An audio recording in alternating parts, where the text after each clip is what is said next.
Welcome, Leo Zagami, to the Biodigital Convergence Transhumanist Report. This is part two, man, and I'm really happy we're doing this again, right? Because I really respect you, and you really bring like a really incredible academic approach, like PhD level stuff, man. Like for just current events, because man, is it ever difficult to find out? Like people are looking for truth, right? Like it's just so hard to really get a good handle on what's going on. So again, welcome back to the show. And first and foremost, I want to emphasize that we are going to talk about your latest book, the new book, The Rise and Fall Yeah, of a Frankist Monster. a Yeah, blanket like monster. Epstein, right? Like this guy just doesn't I go just away, have right? So Let me get it. I have it here. yeah, Here, yeah, and I got it here too. Well, you can here kind of it see. is.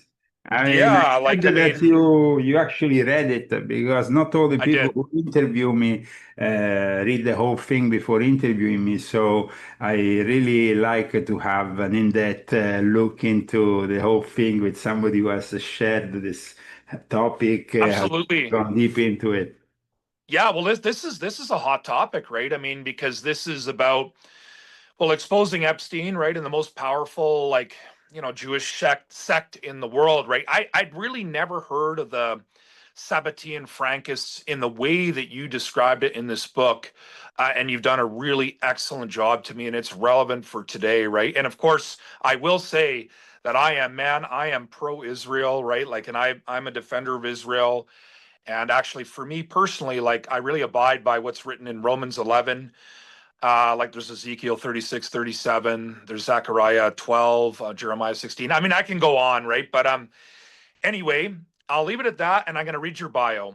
Okay, so Leo Zagami is a writer, researcher, and the son of Dr. Elio Zagami, a well-known Jungian analyst, writer, and co-founder of GAPA, an independent group of analytical psychology, of which he was president.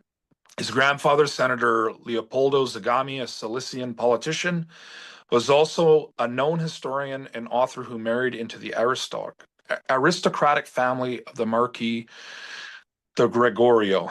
Wow, like Leo's mother, Jessica Leon Young, is a member of the family of the Queen Mother of England. Her father, Henry Leon Young, was also a writer. Felicity Mason, her mother, Leo's maternal grandmother, helped Leo develop his talents from a young age. Felicity was a collaborator and friend of avant-garde eccentrics such as William Burroughs and Brian Gysin. She Brian was also, Geisen, actually, who, by the way, was Canadian aside from oh other really? things. Oh, that's So, interesting. Yeah, yes. yeah, yeah. Yeah, interesting stuff going on up here, right? Okay, anyway, yeah, she was also known under the pseudonym Anne Cumming, that made her famous in the 80s as a controversial novelist after working for many years in the cinema business with prestigious figures such as Fellini and Zeffirelli. Zagami, who is known for a brilliant career as Leo Young in the media and music industry as a record producer, became quickly popular on the web in 2006 because of his direct involvement in the New World Order and secret societies known to the majority of us as the Illuminati. His blog rose quickly and gained attention from people such as David Icke for its accurate, fully documented, groundbreaking inside information. Between '09 and 2013, Zagami published books in Europe and Japan based on a variety of subjects that range from the history of secret societies and the Vatican to geopolitical matters concerning the New World Order.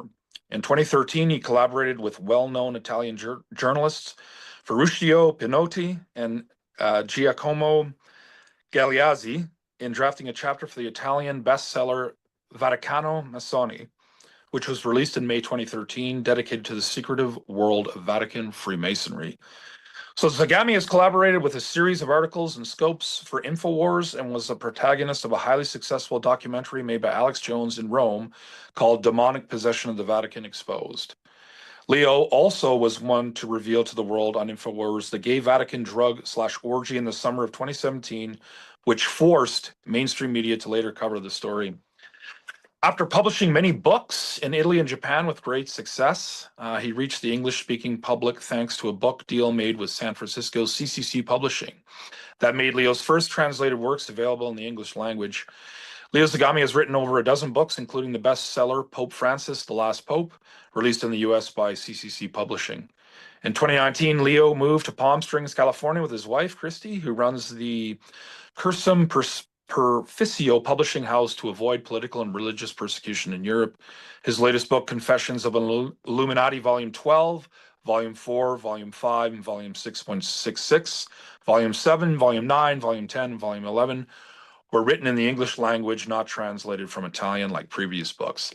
So yeah, that's And the latest one, because the latest one is actually outside of the Confession series. It's a new book. It starts a new process. In fact, I actually asked if you had updated your bio. I might have to send you the latest bio because okay. Okay, it's yeah, that wasn't the latest. Okay.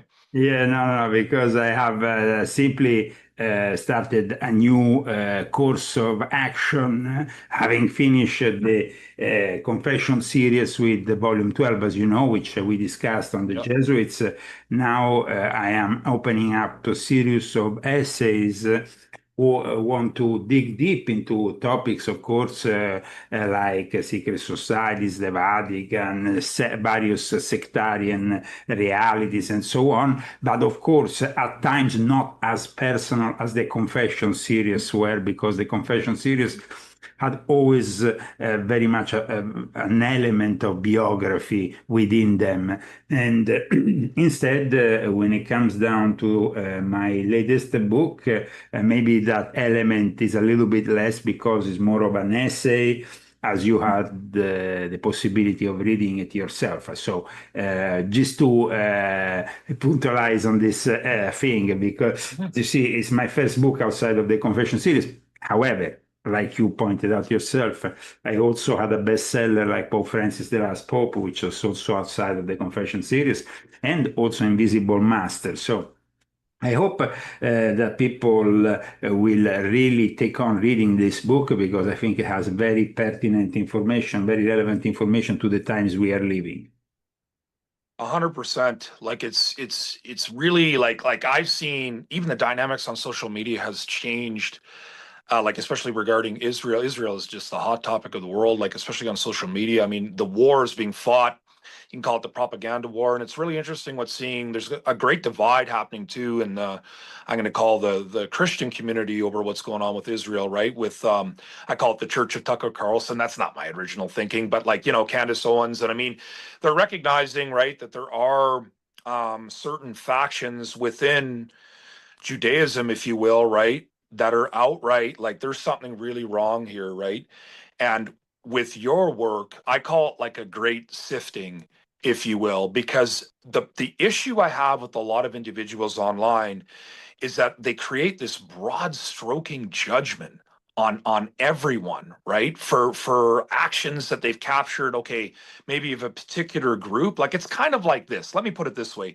It's sort of like, well, I'm going to hate all white people because of what the KKK did, right? Stuff like that, right? Instead of kind of honing right in on the specific individuals in the group, within the group, if you will, and then dealing with them accordingly. Like, and to me, like, I guess one of my first questions was when I first looked at the title of your book, like, I didn't even know, like Jacob Frank or Sabbatai Zivi, right? All these people, right, that I'd never even really heard of. But you've really kind of pointed it out and distinguished between, like, I'm going to say, like Torah observing Jews, like the ones that would look to what was delivered at Sinai, from like how it's like this quote unquote progressivism and liberalism that turned into labor Zionism. Like I'm not the expert, right? I've just learned a lot more because of people like you, right? So I don't know if you want to weigh in, because Zionism, like again, people like talk about Zionism, and to different groups that means different things, right? I mean, so that's been like, because when I talk to an But individual, I think that, speaking with people who were actually within the Jewish community formally, religious Zionists and have recently really changed their minds, even themselves, about certain things because they have realized how religious Zionism was played just as an element of something that the Sabbatean Frankists created. Like you said, very few people discuss Sabbatean No. Frankism. Yeah. Even, for example, in countries like Poland, something really weird happened there because where we don't really have a lot of testimony in other countries, in Poland, where we have actually, and I state that in my book, a larger amount of, let's say, historic testimony about the Sabbatean Frankists. Even there, it seems like at one point, the Sabbatean Frankists themselves went around their own, the members of their own sect to retrieve any possible relic like the image of Eve Frank or anything that could compromise the future of these families who became so important within the elite of their own country. And this happened in Poland, but probably happened also in Austria or many other countries. So it's almost like they deliberately hid their, usually people are proud of their own ancestry, of their own religious identity. This doesn't happen with the Sabbatean Frankists because of the controversy surrounding their practices, their, seemingly orgiastic practices in reality hid a well-defined ritualistic purpose. And so for that Yeah. reason, it's easier to simply say, oh, well, Jacob Frank or his predecessor, Shabbatai Zevi, were just a bunch of perverts. But that's not how it is. They dug very much a big hole within Judaism. And that hole is still present with us today, that crack Yeah. into the system of Judaism with its rabbinical schools, with its perceived perfection since the time of Moses. So, aside from the Ten Commandments, we have 613 laws that usually, an Orthodox Jew follows. But for these people who actually broke with their religion, they made it a purpose to actually, eat pork on the holy days, Yeah. do things that were completely contrary to what was taught to them from Moses' times. That means that in the end, we need to really understand that this book has nothing anti-Semitic about it, as you have No. witnessed yourself by reading it. And that's why I said at the beginning of this interview, I think it's important that I give an interview with somebody like you who has really gone through the book, taken his time to analyze it before interviewing me. And I applaud you for that because it's a very good thing to do as a journalist or as a researcher of sorts. Yeah. So, in my case, as you know, I had a personal experience which I described in my confessions. Often I mention the Sabbatean Frankists during the confession series, but this is the first time that I really go full on deep into exposing who they are in a way that is not, I mean, it has an academic basis, like you said, because I don't want it to be debunked and thrown out of the window Yeah. like simply, the creation of a conspiracy theories. Up until now, there has been nobody who has been able to debunk a word that I have written because I rely on sources, even from the Jewish world, even from the academic Israeli world, which are very much perceived as credible, as serious. However, it's also true that, for example, the Jews themselves, the rabbinical community, have had problems in talking even about Sabbatean Frankism.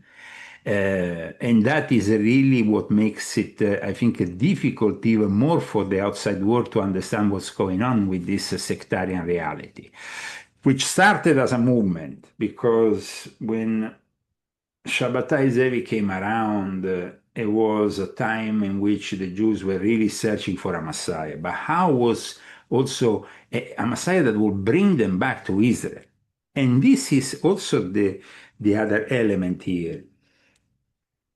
Within the frames of normal Judaism, there wasn't this, they were not even eager to go back to Israel until last century. I mean, and I describe this when I describe the very birth of Zionism from something that people perceive as simply a movement within Judaism as something which is actually connected to Puritans, to the Anglican Church, to the Freemasons, and it spans over 500 years. And it goes back to people like Manasseh ben Israel, who was called the ambassador of the Jews, who eventually, with Oliver Cromwell, managed to finally get the English to let the Jews back into England. After a few hundred years, they had been kicked out of the British Isles. During the brief time, it was a republic under Oliver Cromwell. So, I mean, we're talking here about the history, you know. I mean, people, when they hear about Oliver Cromwell, they don't typically associate this this gentleman with a figure that has anything to do with Jewish history, but it has very much to do with Jewish history. Because let's not forget, if the Jews were not let back into England, then the whole movement to let them back into Israel will never have gained momentum. And so it's very important to describe these historical elements. Having said that, once again, I want to stress there's nothing anti-Semitic simply because we're not talking about a race here. We're not, generalizing. And unfortunately, like we were saying in private before starting this show, the big problem here is that a lot of journalists don't have the time to go into the depths of theologic, religious, as well as geopolitical or sectarian realities, like, somebody who, like me, maybe, let's say, spends hours and hours and hours in his research, on one topic at a time. Yeah.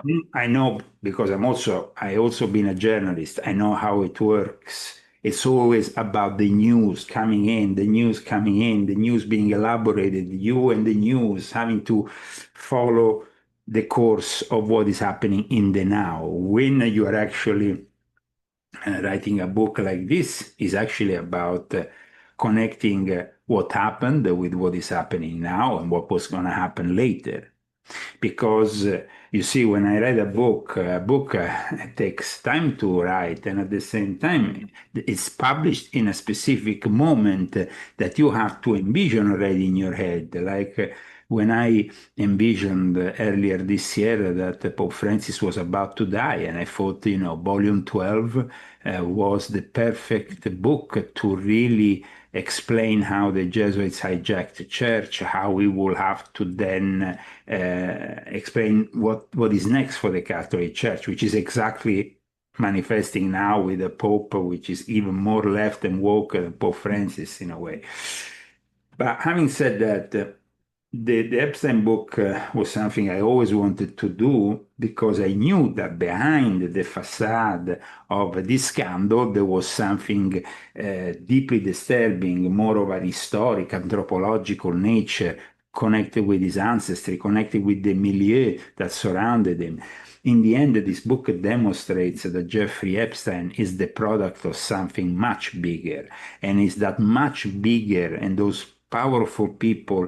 It's not about Trump here. Trump is somebody who is in the White House. And of course, once you are in the White House, you are already sitting on a lot of compromises that you have to do if you don't want to end up like a JFK or if you don't want to have your life threatened once again, like he had himself in the past. So I think that by writing this book, first of all, I want to state that, people who are watching me, who might think that the Epstein case has become a tool of the left or a democratic hoax, is not like that. And actually, this book has been out since the end of October. It's something that I finished writing, of course, in October, but I had already envisioned that by the time it will come out, there will be a lot of more discussions about the so-called Epstein files, the Epstein saga. And at the same time, of course, the synchronicity brings us also to have a movie in the theaters, Frankenstein, which itself has a heavy element of symbology and allegory to do with the Sabbatean Frankist, which most people don't know about. The connection with the golem, which was this creature created of clay that the Jews have in their folklore, and also is very much connected to alchemy, to magical practices. So in the end, here we have a state which is Israel, which, like you said, no, we personally myself, I've always been a supporter of Israel uh, because I know that it's surrounded by a lot of hate, a lot of things to do with Yeah. Muslim world. But in the end, we have to also understand that the people who were pushed to colonize Israel were the first victims of the Sabbatean Frankists. And like my friend, late friend Barry Kamish said, it is a Sabbatean state. Now that might offend some people who don't have, like you, the perception of things. So I'm glad that you had a look at the book before interviewing me, that you have also the open mind to realize that there is actually some problems here. That Yeah. you know maybe this growing Jewish hate or anti-Semitism and stuff, it's triggered from something that, and of course, then once we realize that the Sabbatean Frankist past is fueled with anti-Semitism, is fueled with pushing the anti-Semitic card every time they want to persecute their fellow Jews, because the main enemy of the Jews is the Jew. And this is, It's interesting. yeah. Yeah. Yeah. I have to highlight that I've never ever encountered anyone that was able to kind of highlight that fact the way that you've done. And I feel like what you've done is really important. At least it because there I mean, is. I think it's very important, but the problem is because in the world we are living is divided in factions, because they Yeah. don't accept that at times there is a gray area, because at times Yeah. people just want to take it the easy way. So, either they stand like a Nick Yeah. Fuentes, who is kind of, you know, even becoming an Hitler apologist. When you read this book, it becomes ridiculous because Adolf Hitler himself is a product of the Sabbatean Frankists. So, I mean, the transfer agreement was a product of the Sabbatean Frankists. That's interesting too. Yeah. Yeah. Sorry. So, Yeah. No. Yeah. once you go into that and you realize all that, I think you see, when I talk, for example, in this book about Edwin Black and his transfer agreement book, how he himself felt very awkward to expose something like this after what happened with the Holocaust, to expose the fact that there was actually a Zionist element in the transfer agreement, a deal made between Hitler and the Zionists, that there was compromise from the biggest Jewish fraternal organization known as the B'nai Brit. That is something that I go very much deep into, for example. But I mean, it's like when people discuss these kind of topics, because they have an idea, it has to be this way. They go into a topic already with a preconceived mind. Now, I Yeah. invite the reader to not do that, to Yeah. open You their do. mind.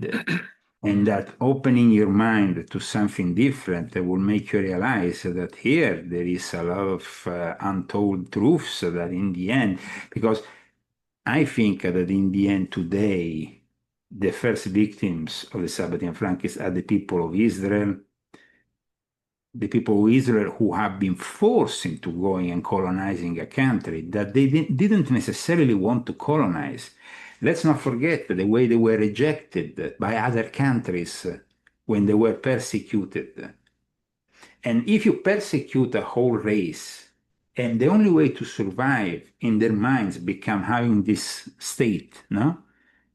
And they don't realize that they themselves have been played, though, like I show in my book.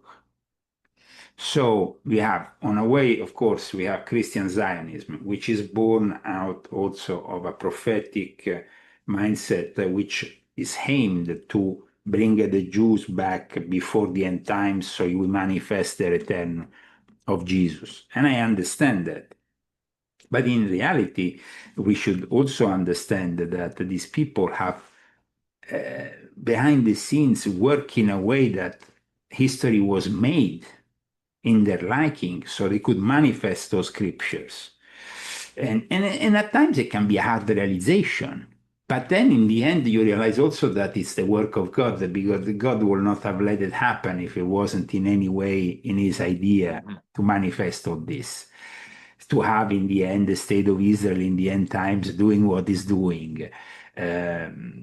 But there is a big problem, of course, when you have the level of manipulation that we have now, and when the majority of the Israeli people don't really know much about their own history, which is another big problem. You see, I cite Jewish sources often. Yeah. And that doesn't, it makes it very difficult then for the critics to go there and debunk me because I'm not citing Adolf Hitler. I'm not citing some kind of biased source. I'm citing their own sources who are worried about the fact that in the end, they shouldn't be an Orthodox Jew, a liberal Jew, a progressive Jew, or there shouldn't be a movement that goes towards the left or on the right in Israel. There should be only one Israel, the Israel that was created when they went to the Promised Land with Moses. That and the laws that were given to them by God, when you break with that, you are no longer really yourself. I mean, then at that point, it becomes easy for the enemy of the Jews, which are, like I said, at times the Jews themselves, because when the Sabbatean Frankists create their sect, then their next idea was like, okay, now after 1666, Shabbatai Zevi, as you know, connected with the Muslim world, he became a Muslim officially. Yeah. So he was rejected by a large part of the Jewish population at that point. And that is the moment in which it's no longer a movement, but it becomes a sect, because Yeah. before it was more than half of Judaism worldwide that recognized him as a Messiah. The moment in which he goes there because of the Sultan who imposes him to accept the Muslim religion of having himself, of getting killed, showing also weakness, by the way, because I think that if Shabbatai Zevi was a real Messiah, like Jesus, he would have said, okay, kill me. Yeah. I agree. No. Yeah. And the same thing can be said about Jacob Frank. Jacob Frank actually picks up from Sabbatai Zevi, and then he constructs this little court of his in Offenbach outside of Frankfurt. He becomes the guide for all those Jews who gradually are distancing themselves from religion and become more and more secularized. We have to understand that Zionism, it's born as it's born as a compromise between secularism and religious, and the religious side of things. But in reality, the people who were behind the movement were secularized. They didn't really care about the religion. They cared about putting together the state of Israel for their own interest, possibly also to avoid further persecution in their perceived idea that maybe having a state will protect them. But it was behind the scenes a great manipulation that was ongoing. You see, when you, for example, study my book, you understand that the Jews were persecuted. They were persecuted with the pogroms, they were persecuted with the Holocaust. They were made to go back to Israel because still in the 1930s, early 1930s, before the transfer agreement, still a lot of Jews didn't want to go back to Israel. So that is something that is important to realize, I think, that in a way, now that Israel exists, you cannot say from the river to the sea because they have been victims of a tragedy that killed millions of people. You see? But the problem is that the way that this whole anti-Semitism is growing, Oh yeah. it's also actually becoming fuel for those Holocaust deniers, for those people who despise a whole race which Yeah. didn't, I mean, a whole race that is victims to these people, like the Rothschild, like the Schiff, like all the various banking families that then we discover from this book were behind Jacob Frank from the very beginning. That's why he Yeah. made his headquarters before the end of his life in the proximities in what is considered part of the Frankfurt metropolitan area, which is the home of the main banking families of today's banking system. And I'm not talking only about the Rothschild, though the Rothschild, of course, are very prominent. So when we have Jeffrey Epstein in all this, Jeffrey Epstein is a manifestation and a creation of today's Sabbatean Frankists that very much we find not only in politics, they're very abundant in politics, but we have them abundant especially in Hollywood, where they have promoted for decades a complete a vision that is completely antithetic to the Mosaico-Sinaic laws. I mean, Woody Allen is not a religious Jew. He's a Sabbatean Frankist. He's a Satanist, if we want to say it in Yeah. Christian terms. I mean, Yeah. Yeah. I get what you're saying, man. I mean, yeah. so it's like, I mean, we have Steven Spielberg, we have all these people who are have imposed, of course, their own views, but at the same time, if you dare criticizing them, you are anti-Semite. Now, I want to be very careful about.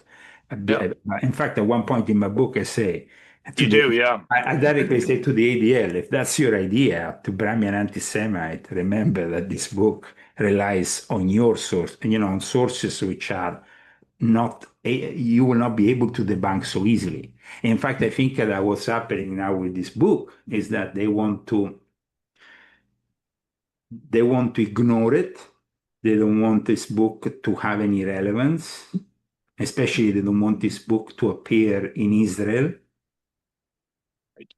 There Yeah. is an amount of, I mean, like I said to you, there is in private also, there is Jews who are accepting this book, people from the Hasidic community. This is of great joy for me, it's a great, Yeah. but they're also noticing that there is a lot of resistance. Mhm. And so, because this book is saying some truths that are demonstrated by the fact that I have, as you know, at the end of the book, pages and pages and pages of citations or Yeah. footnotes. So people can continue the research, but they can also verify if my information in any way is not That's correct. right. So, and I think that what they're trying to do at the moment is to ignore it. Yeah. Which I don't know if that's going to be so easy in the long run, because this book might now be, no, I mean, it went number one in history of Judaism and many other categories related to Judaism on Amazon. It has a, you know, uh, good reviews up until now. People seem to appreciate it and all that. There is no criticism. But at the same time, I noticed that, for example, big names like Alex Jones or other names want to just ignore the whole topic simply because then it falls into the whole political shenanigans that is going on with Trump now. Yeah. Now, having said that, Trump, like I said in the book, might not necessarily be involved in any criminal activity. But unfortunately, the people who are part of the establishment that Yeah. is financing both the Democrats and the Republicans and everything in Washington, well, they are very much part of this whole. They don't want this. I mean, they have been avoiding this discussion. I mean, I don't want to make names. I had a big guy from a very prestigious show who contacted me, wanted, but then at the last minute he canceled. And this has happened over and over in the last few weeks. Mm. It's like, yes, there is people who have courage to go forward, but there is also people who are fearing that, being associated with this book would put them in the anti-Trump category. Now, you read this book. I don't think there is anything anti-Trump No, about this book. no. I mean, it's very fair. Like if you're gonna pursue truth, like you, I mean, the work you did too with the Jesuits, like the things that you're not just going after, like it's not you do it right. And I'll say that with all my heart because the way that you do it is right. And to me, like if you're like a soldier for God, if I can put it that way, that's what you do. And you're not claiming fire and brimstone down from heaven, right? You're just presenting information Mm. about like in a very factual way, right? Like yeah, and you cite your sources, and sometimes the truth, man, and you're not calling for broad stroking judgment. You're just presenting um a portion of the story that I think needs to be understood, and actually I call it the great sifting. Like it's a sifting. It's intelligent, and it's needed because too many people on like they're just so binary. It's like they just become a zero or a one, but it's not as simple as that, right? Like it's about sifting out within all the groups, within all the nations of the world.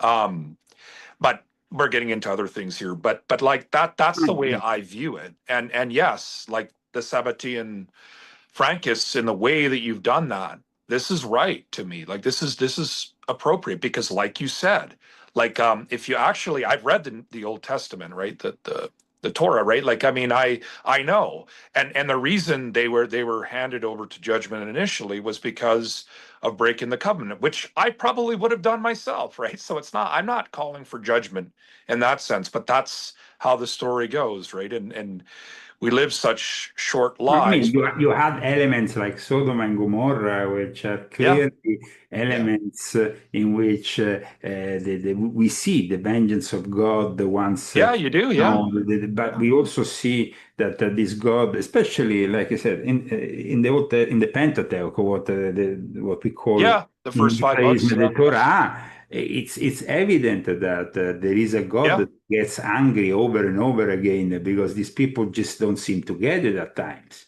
And so a there is a a hundred panic. percent, Okay. yeah, But the problem is, in regards to Sabbatean Frankism, is that when Sabbatai Zevi comes along and then Jago Frank, they bring also new Torah because there is also the oral yeah. Torah and a new interpretation, which at times, like I stated, is completely, I mean, it's just like out of an It's Alice the opposite. Crowley novel with King David having an homosexual act in the I mean, things that Yeah, are, yeah, you know, and I didn't even want to go too far into all the perverted teachings of it all, but yeah, I at least gave to the reader without, breaking his head, possibly with 1,000 names and 1,000 different, I yeah. tried to make him understand that the way that the Sabbatean Frankists were bringing themselves out of Judaism didn't really damage only Judaism, because then, they link with Islam.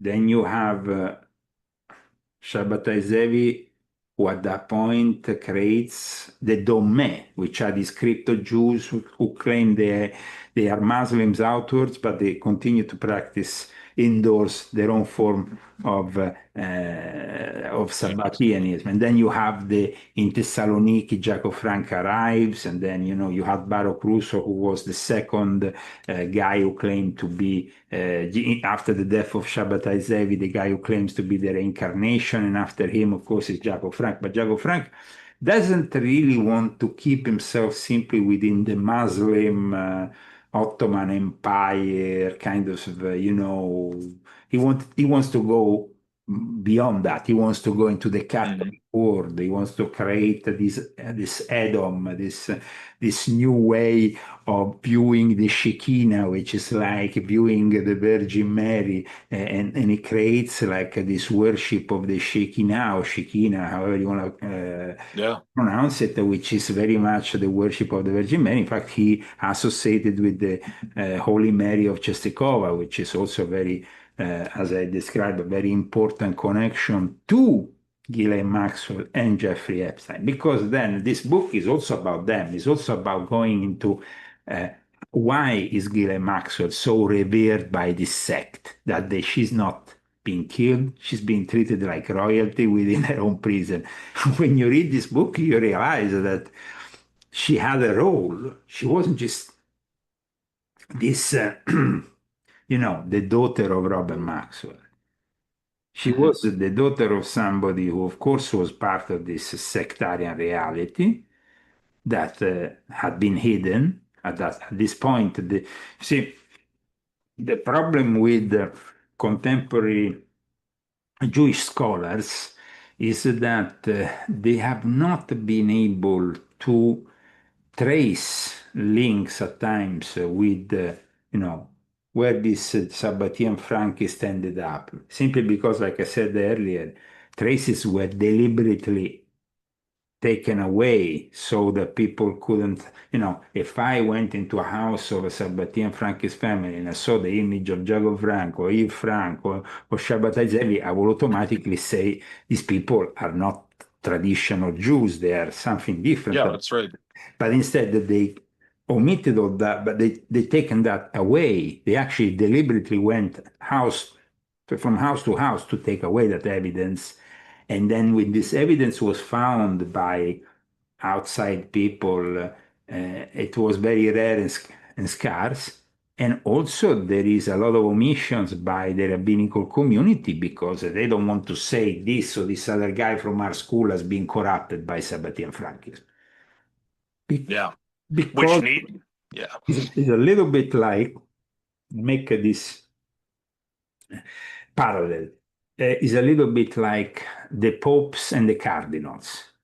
If we go into the history, for example, Pope Francis, in his episcopal consecration lineage, we find Cardinal Rampolla. Cardinal Rampolla was also a Freemason. He was actually given by Alistair Crowley the role of saint in his Catholic Gnostic Church. He was actually considered even a member of the OTO because he had been linked to these Egyptian rites that then become the core of the future Ordo Templi Orientis.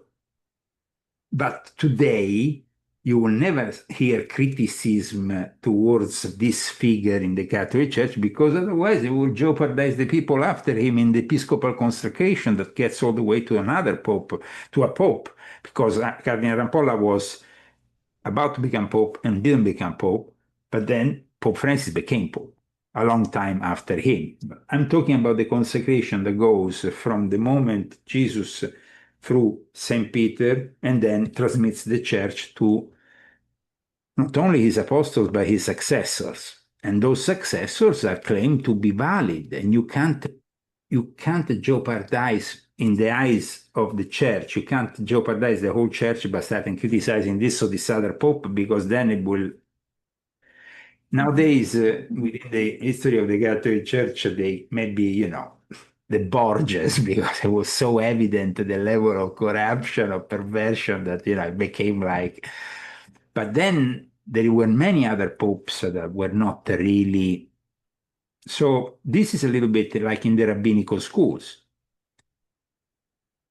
I explain how there was a real war against the Sabbatean Frankists, waged at the very start, actually, of Sabbateanism by rabbis, especially in the Ashkenazi community, who realized the danger of this heresy and started issuing rabbinical councils, calling these people who were practicing these rituals, these deviants, swapping wives and all that. And I explain in this book that there was Yeah. actually a whole movement of people who were trying to fight somehow this whole thing. I don't think that in the end they were successful, though. I think that in the end, unfortunately, they failed because there is here in the course of this book we realize that first of all we have the Dome, okay, in the Turkish Ottoman, Islamic, then in Podolia we have Jago Frank, and but then with Jago Frank we have parts of his followers who become Catholic, but then we have also parts of his followers that stay within the Jewish community and they become part of the Hasidic community, of the Orthodox community. So they bring that Yeah. gradually, those communities to accept the message of Jacob Frank, but maybe in a more veiled way. However, today it is generally accepted by historians that Jacob Frank and Sabbatai Zevi were heavily influential within the Zionist movement. Because also my book explains that Sabbatai Zevi didn't just wake up and become the Messiah, but he had a father called Mordecai Zevi that nobody ever talks about, that worked for the for for the Brits and for the Puritans in England, who had this idea that they had to bring the Jews back to Israel to manifest the end times. Mhm. So it is like in the end, of course, God's will to get all these things done. And of course, now we have the state of Israel. And of course, also, we shouldn't criticize necessarily the state of Israel because it is they are the victims, the inhabitants of it, of this whole manipulation game that pushed them from wherever they were living in Russia, in England, in this and there, in Germany. They got pushed into going back to, to finish their diaspora forcefully. If the Jews were living tranquil in Germany without the Holocaust, or in Russia without the pogroms, in other parts of Europe, I think that Israel would have been probably very scarce in Jewish people because Jewish people Mhm. didn't, like I expect, this concept might seem controversial for some, especially for some Christian Zionists. But it is the truth. It is the truth that then we also see with the transfer agreement, which manifests in a time in which B'nai Brit also, the identity of B'nai Brit, which is a Masonic, quasi-Masonic order that I uh, talk about in the book, very important in our story also with Jeffrey Epstein, because then the mega group founded by Lex Wexner becomes like the Illuminati of their own form of Freemasonry, which is the B'nai Brit. They were the ones who didn't believe immediately Adolf Hitler could be a threat, simply because they let it happen because Adolf Hitler himself was a Sabbatean Frankist product. And that is controversial. I mean, still to this day, when you say Adolf Hitler was partly Jew, so at this point, this makes also people like Nick Fuentes look like complete fools because if you're praising a guy who himself actually was a Jew and a Sabbatean Frankist, you're a complete idiot. Yeah. Yeah. Well said. Yeah. Yeah. I mean, and you also touched on the quote unquote Khazarian mafia. I Ah, like that you did address that too, because that's a big one, right? That's another big one, and a little another bit on the big protocols. big conspiracy that we always hear. I think that even when I actually did in last few weeks a lot of interviews to promote this book, there was still occasionally somebody who brought up this topic. And I immediately said, listen, you need to read the book because, this book explains that the Khazarians were never a race. They were never, sorry, the Khazarian Jews were never a race. They just simply embraced a religion. That doesn't make you a Jew. A Jewish identity is also defined by their DNA. That DNA can be Ashkenazi, can be Sephardic, can be Yemeni Jew, can be Ethiopian Jew, but those are specific DNA, traceable DNAs. You can't trace the Khazarians. Unfortunately, because there was no DNA studies 100 years, 150 years ago, this whole thing crept even inside the Jewish milieu of of various rabbis who at one point even themselves started to say, well, yeah, the Khazarians have a link with the Ashkenazi, or maybe this and that. Yeah, the theories Nowadays, started. Yeah, nowadays it's all been debunked. The Khazarians, it was a beautiful country that did a diplomatic move to, instead of embracing Islam or Christianity, finding themselves squashed between these two realities because yeah, they were yeah, literally squashed by these two realities, geographically speaking. They said, okay, we're going to embrace Judaism.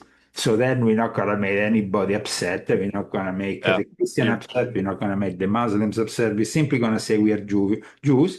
We embrace Judaism. And that because Judaism is recognized within the Quran, it makes it possible to not have, it's not like deemed completely infidel in their eyes. And at right. the time Yeah, for the Christians, Jesus was a Jew, everything.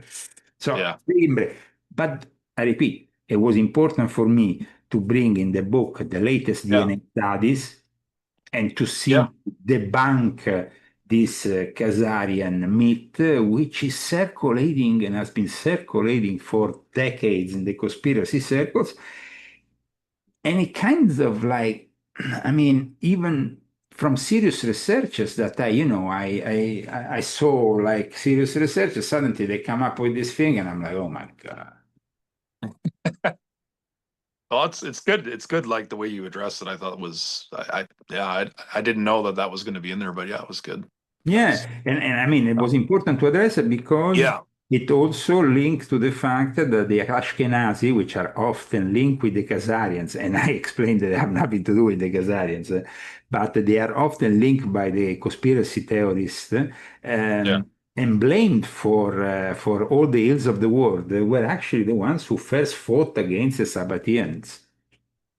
Hmm. It's interesting. Yeah.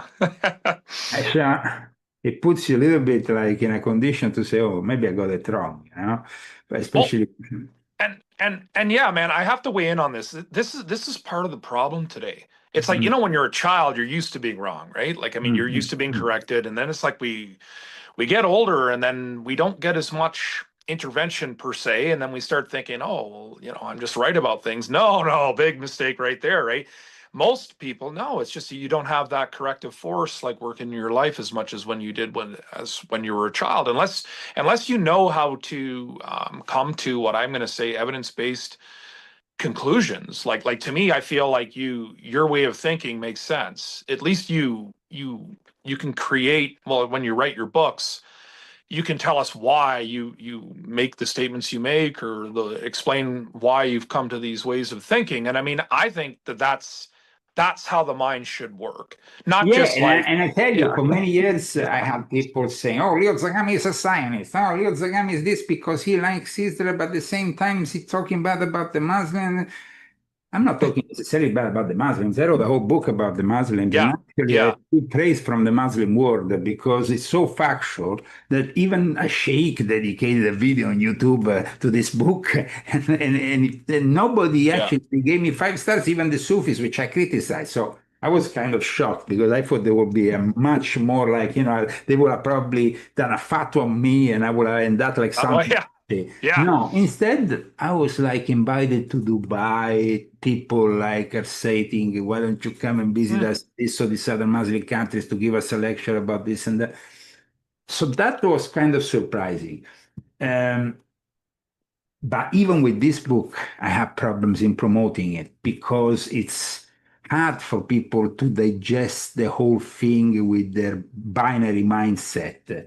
And Yeah. and of course, it has also the Sabbatian Frankist element, which is connected to then the promotion of this protocols of the Sages of Zion. What happened later on with the protocols became, current, reading and material of study in most universities in the Middle East or in Iran or in other places. So, I mean, it creates then that hate element Yeah. that A we see. 100%. And I mean, and the question becomes, is this all staged, right? And I mean, if, like, of course, most people would say, yeah, it's like playing, they call it the checkerboard, right? But with real people, right? I mean, it very much seems that way to me, but I mean, it's like I've been in the Middle East. I had the possibility to spend time there. I have the possibility to spend time with some great people who made me yeah, realize a lot of things. I talk about it also in Volume 10, of course, especially in Volume 10 because it's more part of the confession series. So it's like, uh, but having said that, my experiences with all three the Abrahamic faiths have not only been purely academic, they have been also a very personal nature. And for that reason, I actually am very grateful to God who has given me this possibility to grow up in a family that was very open-minded with a big background yeah, in studies of an esoteric nature and so on, but also gave me the possibility to, I had the relative who was Jew, the relative who was Christian, the relative who was, and then I got involved with the Islamic world myself directly and yeah, ended up even having a child who I never saw again. And this is evidence that probably they talk about being a religion of peace and of tolerance and all that. But like I said in this book, when I said you might say I'm anti-Semitic, I said, bear with me a second. My personal story proves that I am not a friend person of no, the Muslims. that's But having said that, I'm not also a bigot who criticizes everything without taking what is good in those, yeah, 100%. teachings, those because I saw some beautiful things in the Muslim world that I liked, and I think that the Muslim world has also influenced very much.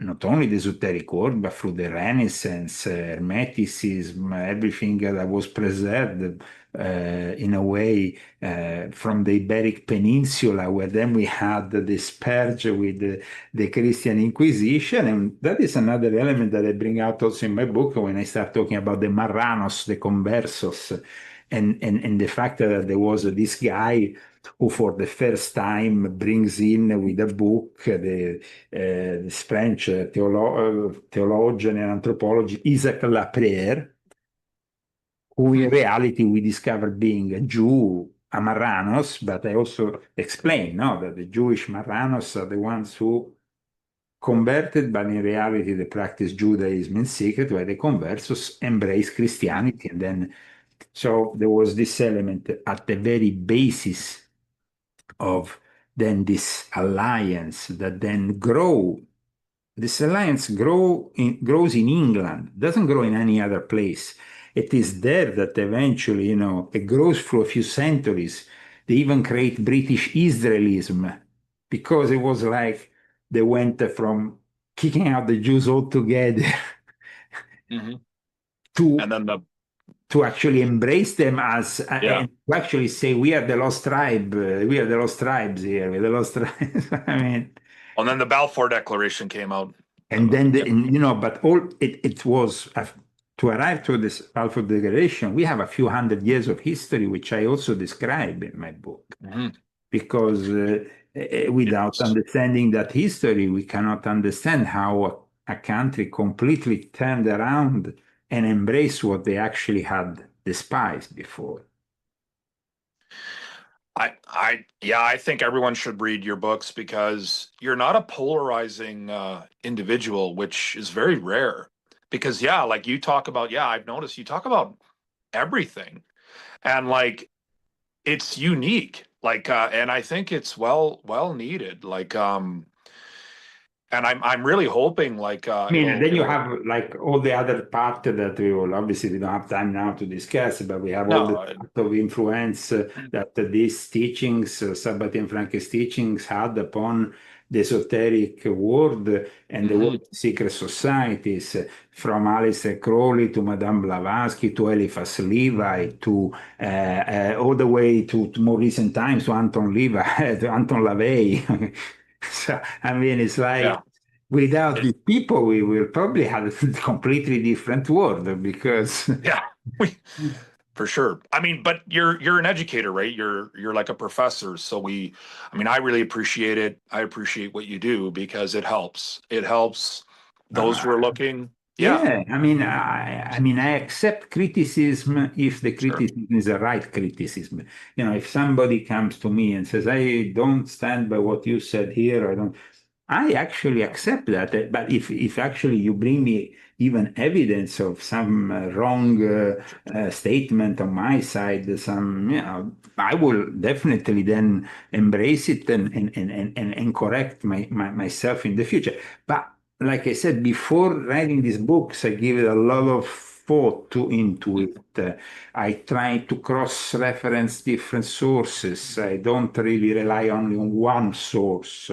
When it comes down to the transformation of Judaism, you know, the transformation of Judaism is what gives us today transgender rabbis, women rabbis.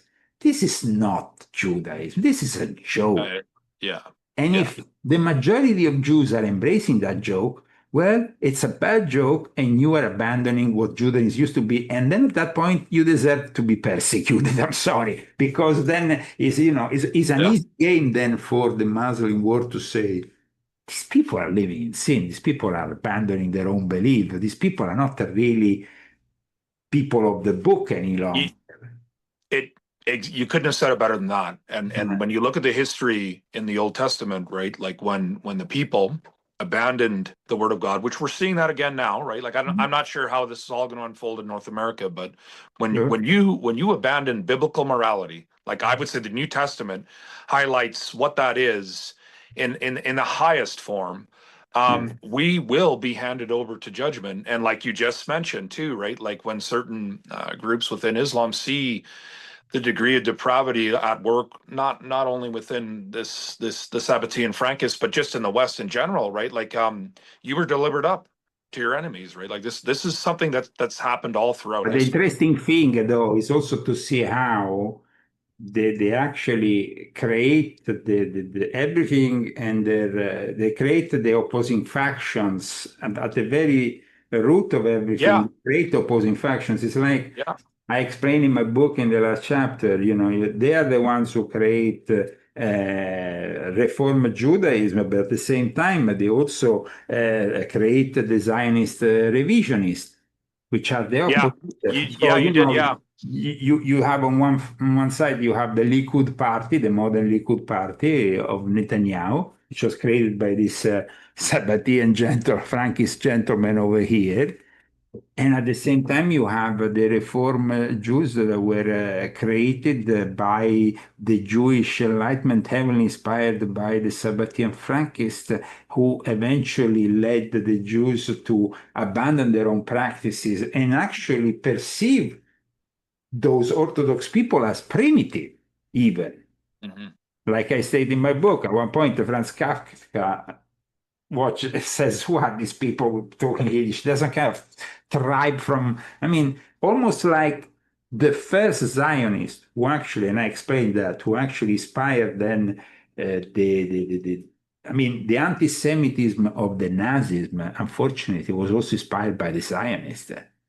And yeah, that is, I mean, it's, of course, once you read, you understand, the evolved Jew will say, wow, okay, I realize this and I appreciate what you are making me learn here. But the yeah, superficial person, even in Israel, will say, no, no, no, you know, yeah. because, I agree.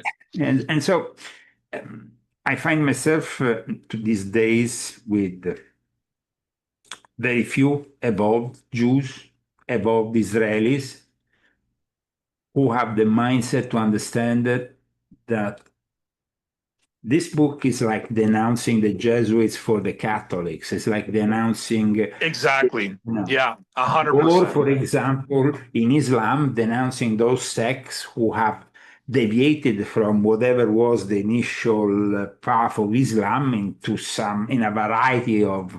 But then we see, like, even even the first the schism in the Islamic world was created by a Jew called Saba who Mm. created the Shia Muslims who then became the main persecutors of what? Of the Jews. So then it becomes, and who was Adolf Hitler? He was also.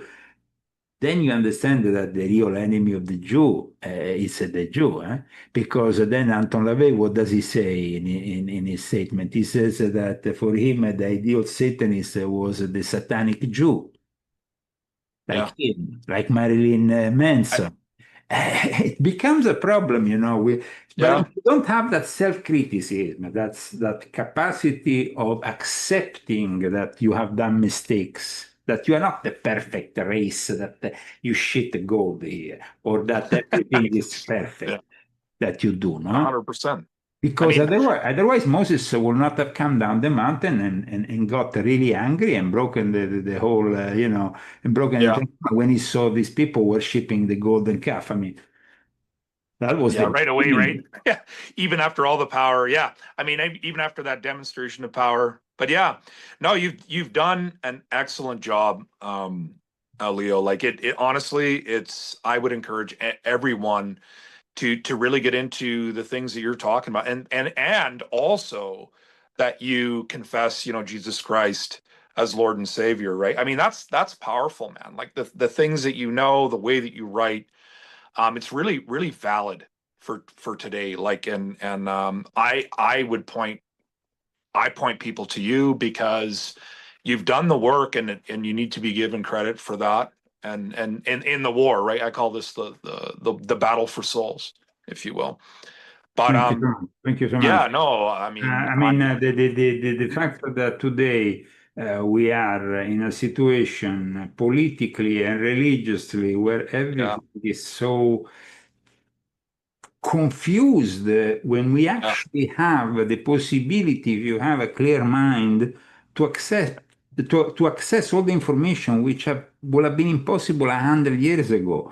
At one point in my book, as you know, I explained that, for example, even at the time of Crowley, or at the time, it would have been limited the amount of Jewish translations in English of certain things that regard the Kabbalah or other things, or other, it would have been difficult because things were not translated yet as they are now. no, We don't have in old times, it was very difficult to have access to archives like we yeah, have now.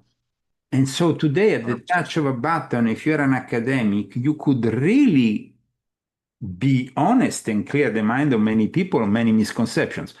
But unfortunately, we know the academic world in itself is controlled from these Yeah, factions, and so the result is a diluted, impoverished intellectual world in which basically, if you don't believe simply in what is, their own version of history or their own version of religion or their own version of economics or whatever, you are not. Uh, you're not part of the club. You oh are yeah, uh, despised. I mean, even yeah, myself, I find a lot of difficulty. I have very few people within the academic world who embrace me or who follow my work. The few who do that, they actually compliment me. They like what I mhm, do. But they are few and scarce because the majority simply like to say, okay. Jacob Frank, Shabbat Zev, yeah, whatever. They were simply part of our past in Judaism and in the history of Israel. Yeah, maybe they had a little bit of influence, but now we are in the year 2025. We are a modern. Sorry, but how did you arrive to this point? You are a yeah, product yeah, of the past. So the fact that a false messiah, or actually two false messiahs, if we calculate Shabbatai Zevi and Jacob Frank, they brought you into this extremist Kabbalistic Judaism of the higher Torah in the Roman Catholic and before that in the Islamic world, and that even Jacob Frank, and this is something that not many people discuss, had contacts with the Muslim world and very close contacts with certain Sufi realities, which at the end, if we go and see, for example, the Bektashi, they have very much many similarities because the Bektashi, as I explained in my book, was very much connected with Shabbatai Zevi. And then where does all this evolve in? It evolves in the creation of Nazism by Rudolf Hossenbotten, the founder of the Thule Society. And then, suddenly we find ourselves with Sabatier and Frankist being involved in the very foundation of Nazism. And of course, these are uncomfortable truths when you want to depict Yeah. the world in white and black. We are the good, we are the bad. Yeah, that's right. But it's just not that simple. Yeah, It's like not that simple. no. And I just want to highlight too, yeah, like I recommend people reading this. I don't know if you can see that. Oh yeah. Actually, no, it's not showing up. It's That's volume, that's yes, your I'm going to show it, volume 12. volume 12. Yeah, yeah, yeah. No, that one, yeah. It's another Highly great recommend book. that too. Everything he's written, I think anyone that's interested in knowing what's really going on, you got to read this guy's work because I don't think anyone's done anything quite like what you've done. So and I feel like your motive of intent is right. That is huge. That's the real riches to me, even though like you might not see that material gain, but it's the real riches that you will not. It's like, yeah, when you leave this world, man, it doesn't, it's like, I don't have to tell you this, but like the real wealth, sometimes, yeah, we do suffer in this lifetime now, but the real riches you're building strong, right? So Absolutely. But in fact, just to close down this whole yeah, interview we'll wrap with it up. maybe an interesting thought, my late friend who was a Kabbalist, Ari Benun, once told me, Leo, it's great to be a writer because we can become immortal through our writings. This will Yeah, project us in the immortality. And as I remember him, because I was probably the last time with him, like maybe 10 years ago, then I didn't saw him anymore. He died, of course, as he was probably he was old, but I remember that he was a bit of a transgressor himself, when he goes into the fridge and eats a piece of prosciutto, and that is not very kosher. But you see, it's like I met also good people who had the Sabbatean Frankist background. I didn't meet only bad people. I have to admit that there is also good people in every background. So I even met those transgressors of the Mosaic or Sinai Law who were, good people. You could actually engage yeah, in a good conversation with them. And, and they will put a smile on and they will actually put you in a good mood because they were not aggressive in the way they yeah, were putting through their yeah. thing. However, I understand that abandoning the path of your own faith leads you to an uncertainty and that, you know, we should never leave the path of our ancestors, and we should I always agree. cherish what they have done for us. And of course, if the Sabbatean Frankists have these ancestors who have committed an untellable sins and a deviance from the Mosaic laws and all that, I understand that that is very heavy. But maybe they should, instead of continuing to be more deviant and to continue bringing this world into the wrong direction, maybe they should admit their sins. Yeah, And that's the start, right? Yeah, uh, yeah, uh, yeah. maybe a Well, change for once. absolutely. Well, thanks a lot, Leon Sagami. We really appreciate your time, man. And All the best. yeah, And, people can find you at leosagami.com, right? On yeah, with all my X. latest articles, of course, Yeah, get my latest book, which we have discussed today, and all yeah. the other books we have cited, if you don't have them already. And we see each other then for the next maybe literary work of mine.